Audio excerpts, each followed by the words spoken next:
Bienvenidos al cierre de Wall Street. A estas horas, entre otras muchas cosas, están llegando ya ciertas advertencias a las autoridades de Kosovo y de Serbia. Recordarán ustedes un mensaje que lanzó el alto representante Josep Borrell, el alto representante para Europa de Asuntos Exteriores, cuando se quiso encargar de este asunto en la tarde-noche de ayer, aquí lo tenían, diciendo, oye, tenemos 3 requisitos claros para que termine el conflicto en Kosovo. Lo primero, hay que hacer nuevas elecciones locales, asegurarse de que participan los serbios que están en Kosovo, y el tercero, empezar a hablar con las autoridades y las encargadas de las municipalidades en Serbia, facilitando el diálogo entre serbios y autoridades de Kosovo, quizá más próximas a Albania, constantemente desde Europa.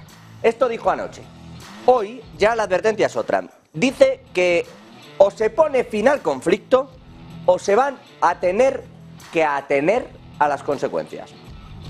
Josep Borrell lanzando ese mensaje como si fuera una línea de flotación y sin advertir muy bien en realidad de cuáles son las consecuencias y qué quiere decir la Unión Europea cuando advierte a Kosovo y a Serbia de que cuidado con esto, que hay que atenerse a las consecuencias. ¿Cuáles son las consecuencias? De verdad. Es difícil. En este entramado, ¿cuáles son las consecuencias? ¿Se va a entrar en Kosovo? La mitad de los países que hay en la Unión Europea, bueno, no tanto como la mitad, pero hay muchos, entre ellos España, que no reconoce la independencia de Kosovo. ¿Qué se va a hacer aquí? ¿Cómo se va a atajar este asunto? ¿Se les va a pedir a los miembros autorización? Cuidado con este tipo de advertencias, con este tipo de máximas.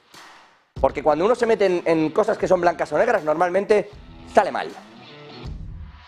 Europa, insisto, le han dado a Kosovo y a Serbia una lista de tareas para poner fin a, bueno, lo que es claramente el peor brote de violencia desde que terminara el conflicto entre unos y otros allá por el 99. Emmanuel Macron desde Francia, Scholz desde Alemania, que hay que celebrar elecciones locales en el norte y que Serbia tiene que asegurarse de que participen los serbios que están en Kosovo, que hasta ahora, ya lo saben, en este conflicto lo que habían hecho era no acudir a esas elecciones municipales y después protestar porque lo que estaban haciendo era boicotearlas. Claro, con una participación cercana al 3%, únicamente.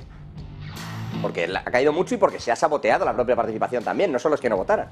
Y luego, claro, evidentemente, a los que han salido elegidos en estas municipales, a esas alcaldías en Kosovo, se les ha intentado impedir que tomen posesión, etcétera, etcétera. De hecho, estamos en este conflicto todavía, no es que hayan tomado posesión, Estamos todavía en ese conflicto.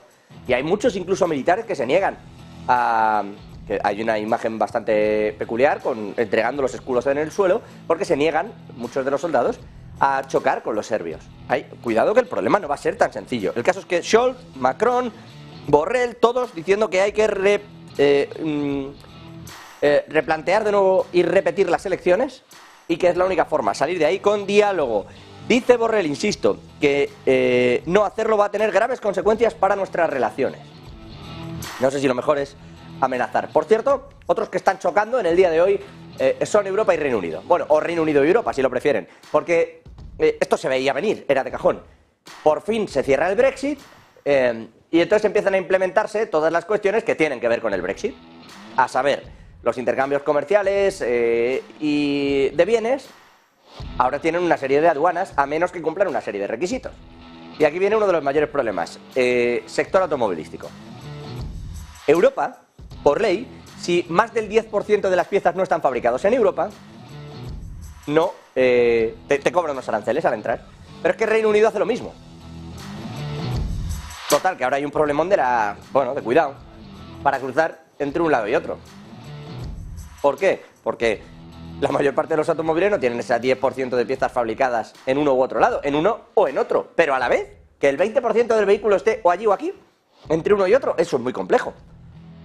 Entonces le ha pedido Reino Unido a Europa que por favor le extienda, le prorrogue una serie de cuestiones dentro de estos vehículos, porque no solo habla de los vehículos, habla de otros bienes y productos comerciales, que prorrogue hasta 2027 la entrada en vigor de este tipo de impuestos y aranceles, porque claro, son miles de millones. Europa le ha dicho que no tiene sentido. Que si se quieren acoger a algún tipo de trato, que hay un acuerdo paneuropeo que se tiene con algunos otros países y que permite que se estén exentos en las aduanas porque hay una serie de ventajas también para Europa. Eso es lo que no quiere el Reino Unido. Así que poco a poco lo que va a acabar ocurriendo es que se volverá a firmar un acuerdo. Y se lo venimos contando aquí en Negocios Televisión. se ha firmado por fin el Brexit para empezar a firmar cosas que tengan que ver con que el Brexit no parezca el Brexit. Porque es que esto no conviene a nadie. Es un acuerdo absurdo. Y más cuando se firma una serie de acuerdos y alianzas en los que se divide el mundo en bloques económicos y Reino Unido y Europa quedan en el mismo. Y además se ponen aranceles. Es ridículo de todo punto. Por eso, claro, lo que era el Brexit, pues ahora hay que arreglarlo. Lo que no tenía que parecer un asesinato, parece un asesinato. Y es lo que está ocurriendo efectivamente con el Brexit. Así que a ver cómo se meten en todo esto. De momento, insisto, a partir del próximo enero, los vehículos eléctricos que se envíen entre Reino Unido y la Unión Europea o tienen el 45% de las piezas provenientes de las dos regiones o enfrentan aranceles del 10%. Que no es poco. Son miles de millones. El límite subiría incluso al 60% si hablamos de baterías. Es decir, les decía yo, el 10% de algunos de esos bienes. Bueno, para los vehículos eléctricos, el 45%. El 60% si hablamos de baterías. Es que es imposible. Van a entrar los aranceles sí o sí. Londres, ¿qué quiere? Lo que les decíamos, que retrasen hasta 2027 la imposición de estos impuestos. ¿Qué ha dicho la Unión Europea? Que no pueden cumplir con las reglas de origen a partir del próximo enero por la falta de capacidad de fabricación de baterías en Europa. Así que ni uno ni otro van a cumplir. Así que van a llegar los aranceles. O eso, o insisto, no se cumple el Brexit y ya está. ¿Qué es lo que va a pasar? Ya se lo digo yo, porque esto no tiene ningún sentido. Por cierto, Reino Unido hoy, seguimos viendo datos en Reino Unido que siguen siendo alarmantes. Ya saben que los precios están disparados y que aunque ha habido una ligera caída en los precios de los alimentos, la realidad, se lo contábamos estos días, es que lo que llaman la inflación en tiendas, es decir, lo que normalmente compra el ciudadano británico, ha subido un 9%. Y dentro de eso, hoy hemos conocido que sí que cae el precio de la vivienda en Reino Unido. ¿Y qué pasa con esto? Vamos a ver un gráfico, porque lo que ocurre es que aunque cae el precio de la vivienda, aquí lo vamos a ver, aquí lo tienen, aunque cae el precio de la vivienda, la realidad es que no cae porque digan, bueno, están bajando los precios y la gente va a comprarlos. No, este que te ven aquí en medio es el promedio a 10 años de ese precio de la vivienda, está muy por debajo, solamente ha estado tan abajo, o en la crisis de 2008, en la del COVID, y ahora que parecía que se recuperaba un poquito, cuando se hablaba que el Banco de Inglaterra estaba intentando proteger al sector, y está volviendo a caer, otra vez. ¿Qué estamos viendo? Y sobre todo, ¿qué estamos viendo tan por debajo de esa línea promedio de 10 años? Que la gente no compra casas, no porque estén muy caras, sino porque se están endureciendo todas las condiciones de financiación y no son capaces. No hay dinero suficiente. Recuerda esto a aquello que dijo el propio Andrew Bailey desde el Banco de Inglaterra, que los británicos lo que pasa es que tenían que asumir que son pobres. Bueno, pues lo deben de estar asumiendo a base de no comprar viviendas, entre otras muchas cosas, y de gastarse un 9% más cada vez que van a la tienda. En eso están, insisto, datos de jóvenes también que, bueno, que ven que claramente, datos de este, tanto para unos como para otros, pero especialmente los jóvenes están viendo como hasta el 70% de los jóvenes no son, o dicen en las encuestas que son incapaces de comprarse una casa. ¿Qué muestra esto? Pues que otra vez empiezan las caídas y que el mercado inmobiliario está corrigiendo de forma muy dura. ¿Qué es probable? Pues tal y como tiene la línea de precios y con lo que está haciendo el Banco de Inglaterra, la presión sobre las tasas, el aumento de los tipos de interés y por lo tanto ese traslado también a las condiciones financieras, lo probable es que esto siga cayendo. Es decir, que el precio de la vivienda, que ven aquí, siga cayendo, pero también las compras, que es el problema que estamos viendo. Es decir, sigue cayendo el precio porque nadie lo compra. Y seguirá cayendo, vamos a verlo, ya lo van a ver. Por cierto, y respecto al mercado de la vivienda, nos vamos a trasladar hasta China. China acaba de dar, esta mañana, ha lanzado un nuevo paquete de ayudas al sector inmobiliario. ¿Qué está pasando? ¿Qué está haciendo el gigante asiático? Bueno, en los últimos tiempos, particularmente a raíz del impacto de la COVID-19, China ha visto cómo se dejaban de comprar viviendas porque la gente no podía cambiar de lugar. Pero es más, es que había mucha gente que sí que quería cambiar de lugar y no lo hacía, no podía hacerlo. ¿Qué pasa con esto? Que durante la política de COVID-0 se podía retener, o se dice que se retenían a ciertos barrios, se dejaba todo congelado de manera que no podían ir de un lado a otro y por lo tanto no caía la demanda de viviendas ni subía en otro sitio porque la gente no se podía mover. Ahora que sí ocurre, hay barrios enteros que están viendo cómo se desploma el precio de su valor de mercado y el precio de sus edificios. Y el sector inmobiliario es importante en tanto que mantiene toda la región de alrededor, uno, con la población, como es evidente, y dos, con el consumo de esos ciudadanos, incentivando precisamente todo lo que hay alrededor, la economía local en cada una de esas regiones. Lo sabe esto el gobierno chino y ahora lo que está lanzando son paquetes de ayudas extraordinarias para todo el sector inmobiliario. Fíjense si va bien que hasta las empresas chinas que cotizan en Estados Unidos estaban subiendo hoy con fuerza, Alibaba y compañía. ¿Por qué? Porque es volver al proteccionismo de China. Si algo ha tenido China, al margen de mucha mano de obra y de esa capacidad de producción tan escandalosa, durante estos últimos años, es en realidad un férreo control del gobierno también. Bueno, ¿qué es lo que hace que el gobierno esté como esté y pueda tomar las decisiones como le da la gana? Pues esto, entre otras muchas cosas, que, oye, ayudas y ayudas y ayudas. Esto que en muchos otros sectores cuesta más, bueno, aunque Estados Unidos está demostrando ahora que si quieres das ayudas, da igual el tipo de gobierno que tengas, y ya está, con la Inflation Reduction Act está haciendo esto mismo. Bueno, pues China ha decidido que para competir de nuevo, para volver a competir y sobre todo para dotar de capacidad económica a sus ciudadanos hay que dar ayudas. Hay que reflotar esas empresas de esos sectores, que los ciudadanos vean cómo permea ese dinero hacia abajo y puedan de nuevo gastárselo en el consumo. Porque parte del hecho de que China no esté creciendo todo lo que quería crecer China, que no es poco, no es que crezca poco ni que se contraiga, pero es verdad que esperaba crecer más todavía. Y parte de que ese crecimiento más extraordinario no se esté produciendo se debe en buena medida a que el consumo no está repuntando como debiera, como todo el mundo esperaba. Y esto, además, no solo impacta a China, esto que esperaban todos los analistas y todos los mercados que ocurriera, y no está ocurriendo con esa fuerza, está impactando en todo el mercado, en el ciclo económico global en realidad. Y a eso, vuélvanle a sumar todo este asunto del bloque, de la Guerra Fría, del conflicto económico en el que estamos sumados. Bueno, con todo y con esto, estas son algunas de las cosas que han ido ocurriendo, pero hay que irse hasta Estados Unidos, donde también hay protagonistas. Hoy hemos conocido datos de empleo en Estados Unidos, en el país de Joe Biden. Joe Biden, por cierto, que ha dicho que son unos datos extraordinarios. ¿Lo son o no lo son?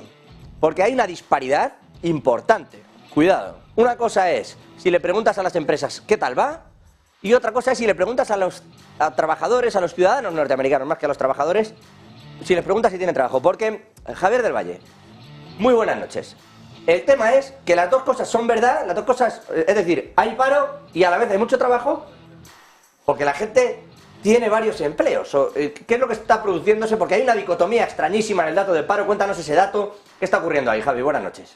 Muy buenas noches, José. Efectivamente, hoy hemos tenido una lectura curiosa porque hemos visto incrementar las nóminas no agrícolas que provienen de una encuesta que se denomina la encuesta Establishment, que en su mismo nombre es la encuesta de los establecimientos, y esa misma encuesta lo que hace es preguntar a fábricas, tiendas y oficinas, es una muestra de casi 300.000 establecimientos, sobre las nóminas que se han creado ese mes o que se han destruido.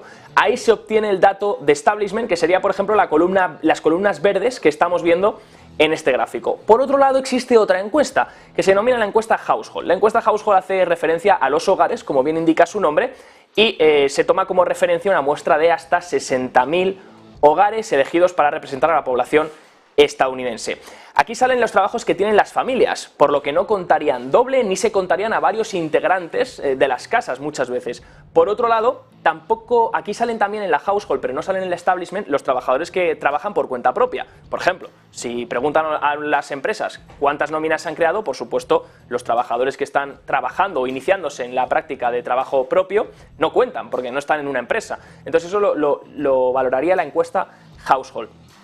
Y los trabajos de agricultura, porque la de Establishment, la verde, se denomina también la encuesta de nóminas no agrícolas. De ahí del término no agrícola, porque no está contando las nóminas de este área, ¿no? Del tema agricultural. Bueno, si miramos la diferencia que ha habido este mes, es sorprendente. Fíjense el diferencial entre la encuesta del Establishment, la verde, y la encuesta de las familias, la household, en azul. Vemos que, por ejemplo, se han creado 339.000 nóminas no agrícolas, que sería la del Establishment, que es la que hemos tenido el dato oficial en el día de hoy.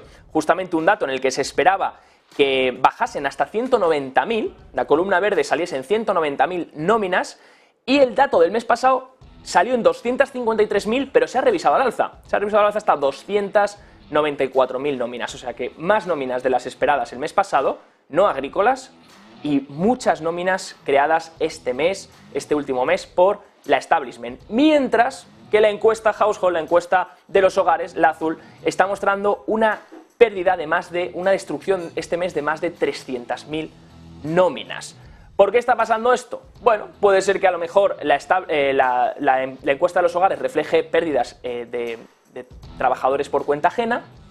Puede ser también que esté reflejando, por ejemplo, una cosa que puede estar pasando, que es que la gente esté transicionando de un empleo de jornada completa, un empleo de calidad, a varios empleos de jornadas medias. Esto es algo que ya veníamos viendo en 2022, una tendencia que poco a poco se iba repitiendo. Lo informábamos, de hecho, en Negocios Televisión. Mostrábamos cómo en Estados Unidos, poco a poco, la gente está perdiendo su trabajo de jornada completa y obteniendo 2 o hasta incluso 3 trabajos de jornada parcial, donde para mantener las facturas con los niveles de inflación que hay actualmente, la gente tiene que hasta tener 2 o 3 trabajos consecutivos para poder hacer frente a estos pagos. Si lo piensan bien, cuando una persona trabaja y le llaman para preguntar si está trabajando o si ha conseguido una nómina este mes, responden a lo mejor que sí o que no, pero no hacen referencia a cuántas nóminas están consiguiendo o cuántos trabajos están consiguiendo. Eso no lo refleja la encuesta de las familias. La encuesta de las familias llaman y preguntan, oye, ¿usted tiene trabajo o no tiene trabajo? ¿Ha conseguido trabajo este mes o lo ha perdido? Y a partir de ahí pues tienen el dato. Pero si una persona está teniendo varios trabajos, eso sí que lo va a contar la establishment, la columna verde, porque llama a las empresas directamente y se hace sobre una muestra de empresas la encuesta, no sobre los hogares. Por lo que una persona que puede haber sido empleada, por ejemplo, vamos a poner el ejemplo de una persona que ha perdido su trabajo de jornada completa y está siendo empleada, ha encontrado este mismo mes 2 nuevos puestos de trabajo en 2 trabajos distintos. La encuesta establishment, que es la verde, va a contarle doble, mientras que la encuesta azul, que es la de los hogares, le va a contar tan solo una vez, porque se hace sobre una muestra del hogar, no sobre cuántos puestos de trabajo tienes, mientras que el otro sí que se hace sobre los diferentes puestos de trabajo. De aquí que empecemos a ver diferencias. ¿Cuál miente? ¿Cuál dice la verdad? ¿Cuál muestra el verdadero dato de empleo? No lo sabemos. Siempre se ha tomado como referencia dato de empleo la del establishment, la columna verde, sobre todo para el término de nóminas no agrícolas, que es la creación o destrucción de nóminas en el mes. Por lo que podríamos decir que el empleo sigue creando nóminas, sigue fuerte. Pero claro, tenemos al mismo tiempo una tasa de desempleo que incrementa del 3,4% al 3,7%. ¿Por qué incrementa la tasa de desempleo? Porque la tasa de desempleo se calcula con la encuesta de las familias, con la columna azul que estamos viendo. Y si la encuesta del household, de las familias, está diciendo que se han destruido nóminas y la tasa de participación laboral es exactamente la misma que el mes pasado, en el torno del 62% en Estados Unidos, eso hace que la tasa de desempleo incremente. Y de ahí el diferencial que estamos viendo entre unas nóminas no agrícolas muy fuertes con también una tasa de desempleo que está creciendo. A todo esto podemos decir, ¿el mercado laboral está fuerte o está empezando a debilitarse? Pues ni una ni la otra. Está fuerte, y eso se puede confirmar, porque normalmente se usa ese dato de nóminas no agrícolas para validar esos crecimientos de empleo.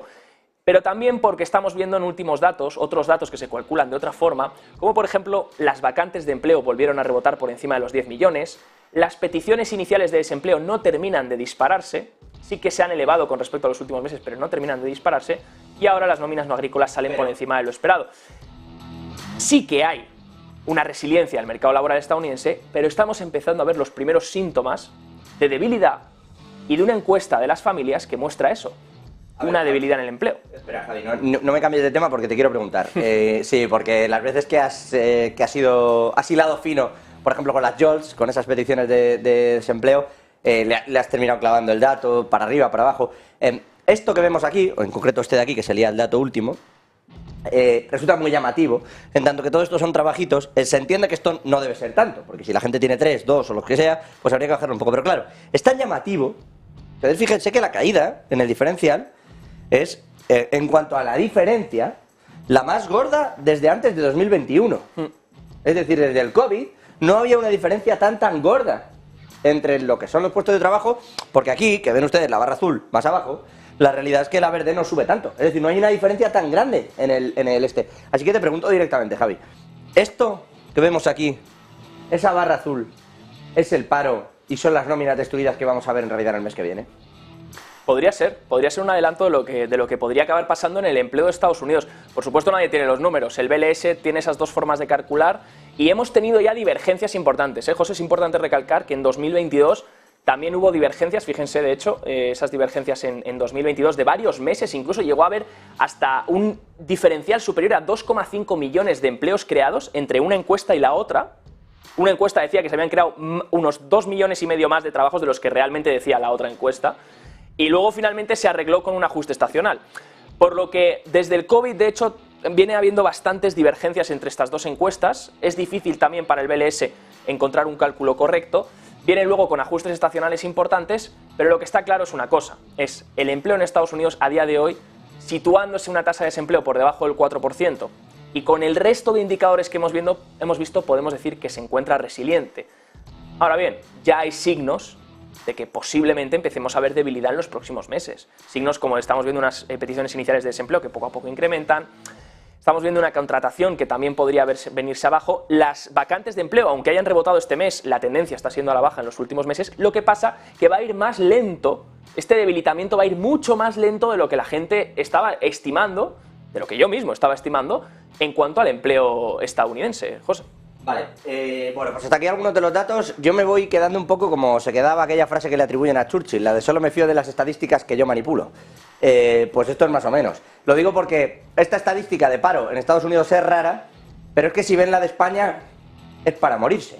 Marta Vilar, muy buenas noches. Con los datos de España, vamos a ir a ellos. Datos de paro en nuestro país. Los mejores datos de paro desde 2008. Igual les suena el año de algo. Les trae algo a la memoria. ¿En qué los está basando España?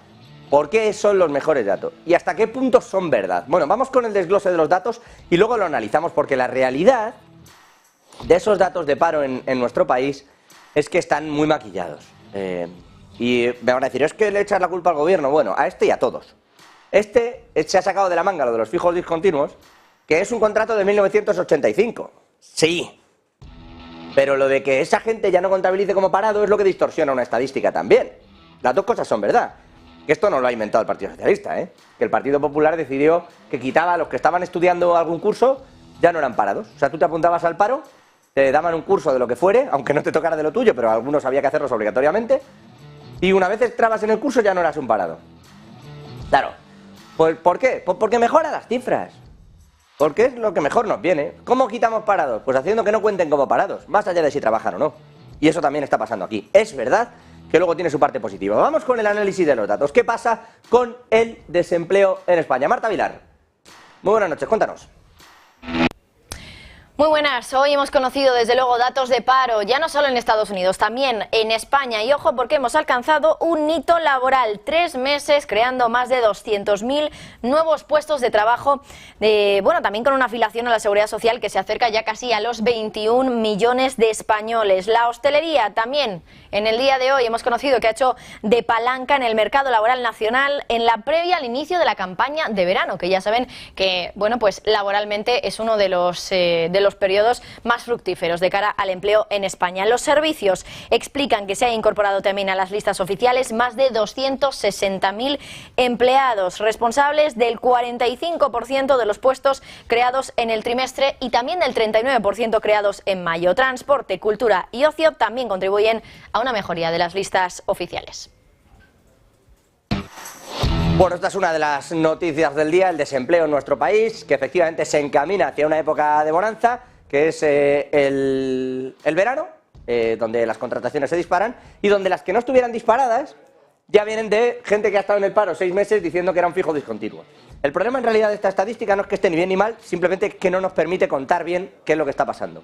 La realidad es que los datos en todo caso son positivos en cuanto al empleo, quiero decir, no sabemos una comparativa real, si mejores o peores, pero son positivos. El problema, y es gordo, es que si esto va a ser un superdato, en medio de esta especie de recesión que está por debajo, subyaciendo en toda Europa, pero el problema, digo, es que, ¿esto qué quiere decir? ¿Que hay un paro del 12,5% estructural en España?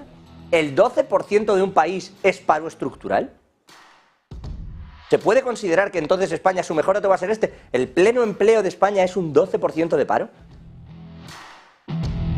Es raro y es difícil. En el apartado internacional, enseguida, por cierto, le vamos con unas declaraciones de Hillary Clinton y con la Reserva Federal, porque Powell ya sabe cuándo tiene que ir a testificar por todo el asunto del rollo bancario. Ya saben, el rescate que no fue rescate y las quiebras de los banquitos regionales. Enseguida vamos con eso. Antes, protagonista Javi Luengo, Taiwán, en el día de hoy.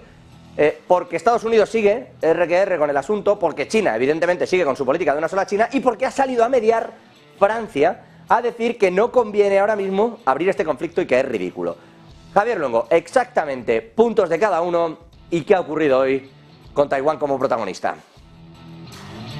Así es, ¿qué tal? Muy buenas. Taiwán y Estados Unidos hace apenas unas horas firmaban un acuerdo de colaboración. Acuerdo de colaboración para estrechar relaciones económicas entre ambos territorios, una situación, una realidad que no ha sentado muy bien a Pekín. Y es que en las últimas horas se ha pronunciado en contra, diciendo que esto lo que provoca es un incremento de las tensiones entre ambas potencias económicas. Una iniciativa, vamos a hacer un poco de retrospectiva y explicarlo, la que trae a Taiwán y a Estados Unidos a la mesa de negociación, que basa en impulsar el comercio para armonizar controles aduaneros o procedimientos reglamentarios, algo parecido a lo que tenemos aquí en la Unión Europea con los diferentes países del bloque. Lo que se quiere hacer también son imponer medidas para luchar contra la corrupción, por ejemplo, y sobre todo para dejar claro que Estados Unidos apoya a China, que apoya a Taiwán frente a China en este contexto en el que Pekín considera a la isla, al territorio insular, parte del suyo y que debería recuperarlo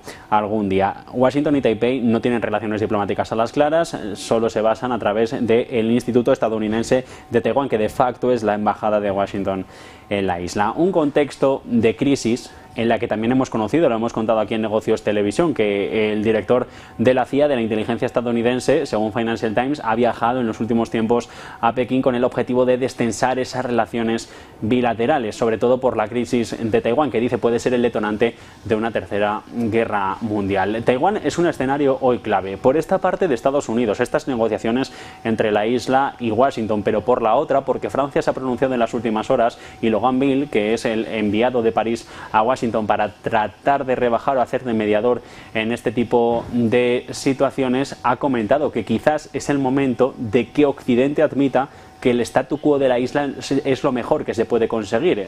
Es una referencia clara a decir, Occidente no puede ir contra China, vamos a perder en caso de un conflicto, por lo tanto hay que mantener y dejar que ellos mismos, en referencia a Pekín y Taiwán, terminen por arreglar sus diferencias. Y precisamente por este territorio de disputas, también JP Morgan, Jamie Dimon, su consejero delegado, ha viajado al territorio en el marco de esa gira asiática en la que está inmersa en los últimos Estados Unidos por mejora de relaciones diplomáticas en contraposición de Pekín. Por el otro, Europa, diciendo que a lo mejor es el momento de desligarnos completamente de ese conflicto que tiene la China continental de Xi Jinping. Gracias, Javi. Dos asuntos, por cierto, con todo esto. El primero, Powell, a dar explicaciones de lo ocurrido con los bancos. 11 de junio ante el Comité Bancario del Senado. A ver qué les dice. A ver qué comenta el presidente sobre esta banca regional que no es problemática y que para nada ha supuesto 3 de las 4 mayores quiebras de la historia de Estados Unidos. Eso es otra cosa que nos inventamos en la prensa.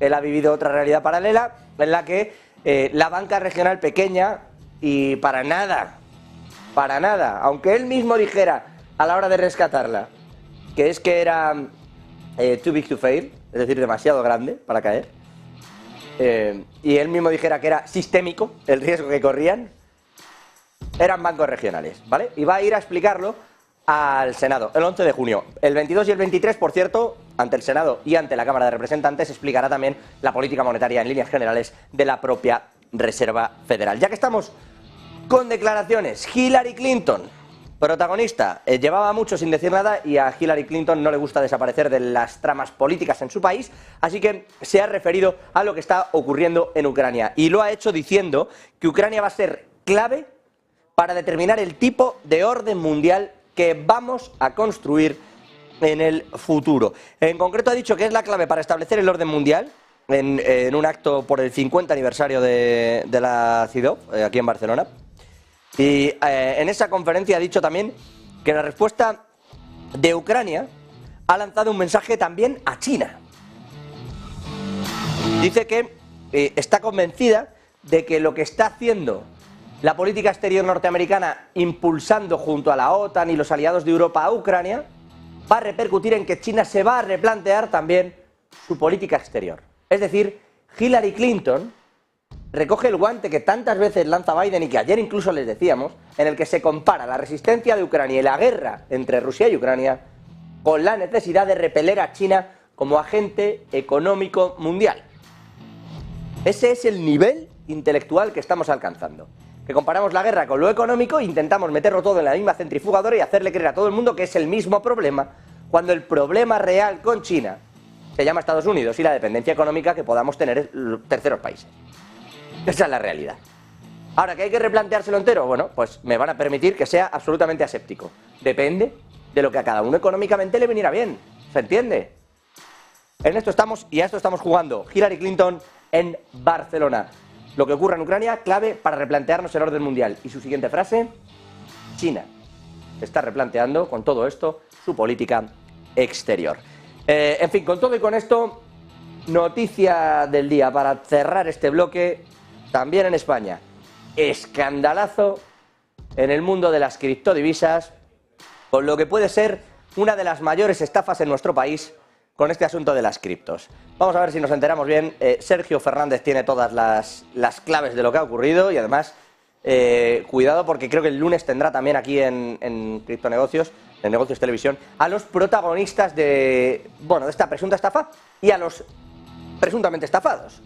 ¿Qué ha ocurrido exactamente? Sergio Fernández, los detalles de este problema con las criptos, de este problema en realidad con una compañía que es Vanguard Games, que se dedicaba en teoría a otra cosa y que metiendo tokens y criptos y de todo por medio, pues parece que ha hecho un poco el lío. Sergio, cuéntanos. Sofisticada, por ejemplo, tenía detrás a empresas como IBM o Microsoft y hay muchos rumores, empiezan a dispararse los rumores. Por ejemplo, hay gente que piensa o que de alguna forma afirma que se han ido con el dinero a Dubái, se afirma que el dinero se ha gastado también en fiestas, en drogas. Bueno, están saliendo rumores de todo tipo que no dejan nada bien parados a los fundadores o los ejecutivos de esta empresa, que por cierto ha estado 6 meses sin pagar a sus desarrolladores. Ha habido muchos contratos incumplidos que además van a tener que enfrentar, porque la legislación a la que van a tener que enfrentarse es a la española, así que ha habido muchos errores que desde luego pues van a tener que afrontar y enfrentar en las próximas semanas, en las que ya les adelanto que se va a hablar mucho de esto en los medios de comunicación. Hay algunos inversores, como por ejemplo un Venture Capital, que ha perdido hasta medio millón de euros, que ya está empezando a tomar acciones legales. De hecho, en Criptonegocios nos ha contado hace apenas unas horas pues que ya han notificado legalmente a esta empresa, a Vanguard, pues que van a tomar medidas. Y pues como te digo, no solo han perdido el dinero inversores minoristas, no es la típica estafa, el típico Ponzi en el que, bueno, pues entra gente con desconocimiento, con poca educación financiera, sino que, como te decía, ha sido una supuesta estafa, una presunta estafa muy elaborada. Y claro, ya empiezan a plantearse muchas preguntas, como por ejemplo, ¿qué responsabilidad tiene la gente que promociona proyectos de este tipo? ¿Por qué Vanguard no cumplió con sus obligaciones? ¿Por qué no lanzó el token, que es la moneda que iban a lanzar? ¿Por qué no lo hicieron en 2021 y lo han hecho un año después con cambio de nombre? Muchas preguntas, muchas cuestiones, todavía muchas dudas que se van a ir disipando en los próximos días, en las próximas semanas, y por supuesto que nosotros contaremos aquí en Negocios Televisión.